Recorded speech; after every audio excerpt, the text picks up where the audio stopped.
Today, the 24th of March 2026, is Tuesday of the 5th week of Lent. My dear friends, it's another sacred day in this season of Lent.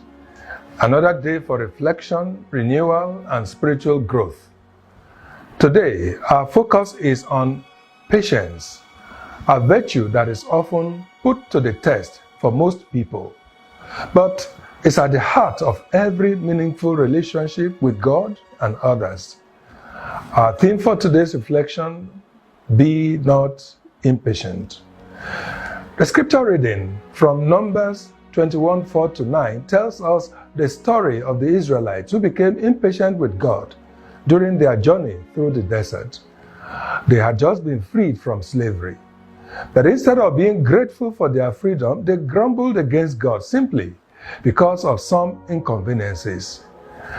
They not only complained about their hardships, but even longed to go back to the comforts of Egypt, even if it meant being in slavery.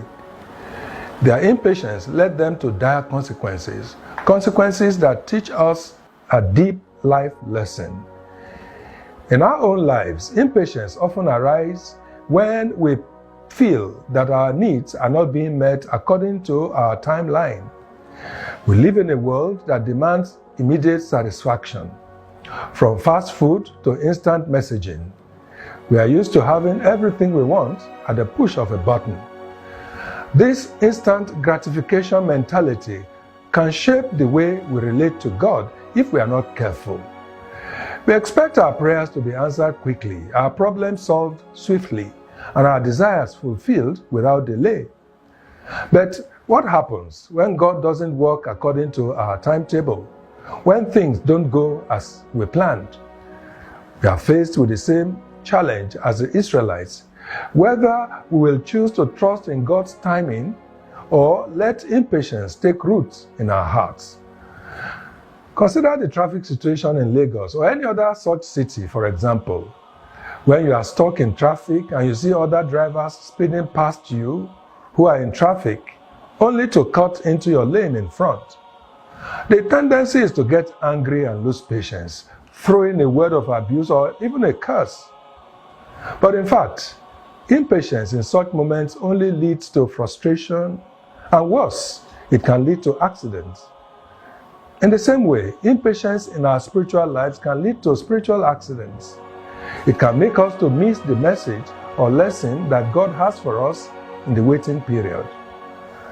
The impatience of the Israelites in the desert led them to sin, and the consequence of sin is always painful, as they must have realized when they were afflicted with venomous snakes, according to the passage of scripture that we read today.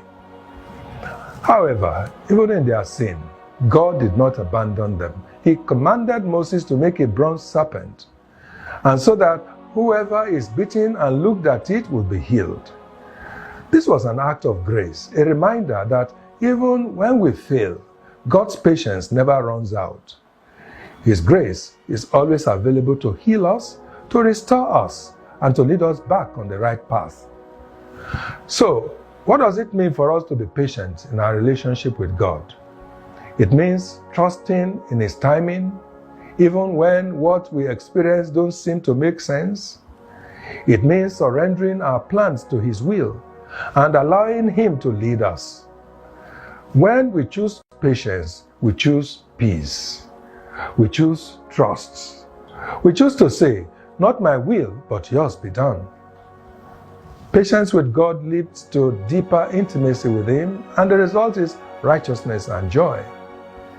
Our desires and plans for ourselves may lead us to impatience, but we must remember that God is never slow in fulfilling His promises, because His timing is always the right one. As 2 Peter 3:9 reminds us, the Lord is not slow in keeping His promise, as some understand slowness. God's patience is not a delay, it is an opportunity. What looks like a delay in our reckoning is in fact an invitation for us to trust His perfect timing, to allow our hearts to grow in faith, and to align our desires with His will. Patience, dear friends, is not only about waiting, it's also about how we wait. Are we waiting with trust or with frustration? Are we waiting with a heart full of gratitude, knowing that God is at work? Or we are waiting with bitterness and doubt, questioning His timing? Let us remember that the journey with God is not a race, it is a relationship. It is about walking with Him step by step, day by day, every moment